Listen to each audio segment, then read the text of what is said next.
ടുനെറ്റ് news കാലാവസ്ഥാ വാർത്തയിലേക്ക് സ്വാഗതം.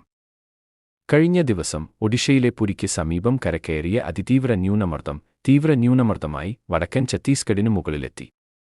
ഇന്ന് വൈകിട്ടോടെ വീണ്ടും ദുർബലമായി ശക്തി കൂടിയ ന്യൂനമർദ്ദമായി മാറുമെന്ന് മെറ്റ്ബീറ്റ് വെതർ അറിയിച്ചു. ഛത്തീസ്ഗഡിലെ മലനിരകളാണ് ന്യൂനമർദ്ദത്തിന്റെ ശക്തി അതിവേഗം കുറയ്ക്കുക.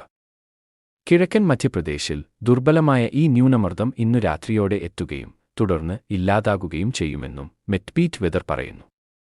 ന്യൂനമർദ്ദത്തിന്റെ ഭാഗമായി കേരളത്തിൽ ഇന്ന് ഒറ്റപ്പെട്ട സാധാരണ മഴ ലഭിക്കും. വടക്കൻ കേരളത്തിൽ ഇന്നും ഭാഗിക മേഘാവൃതമാകും.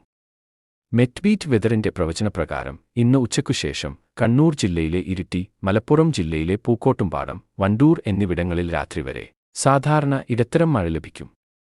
കൊടുങ്ങല്ലൂർ, ഇരിങ്ങാലക്കുട, അങ്കമാലി, ആലുവ, കൊച്ചി, പള്ളിക്കര, മലയാറ്റൂർ, പെരിങ്ങൽകുത്ത് മേഖലകളിൽ രാത്രി 10 മണിയോടെ ശക്തമായ മഴയും മിന്നലും പ്രതീക്ഷിക്കാം.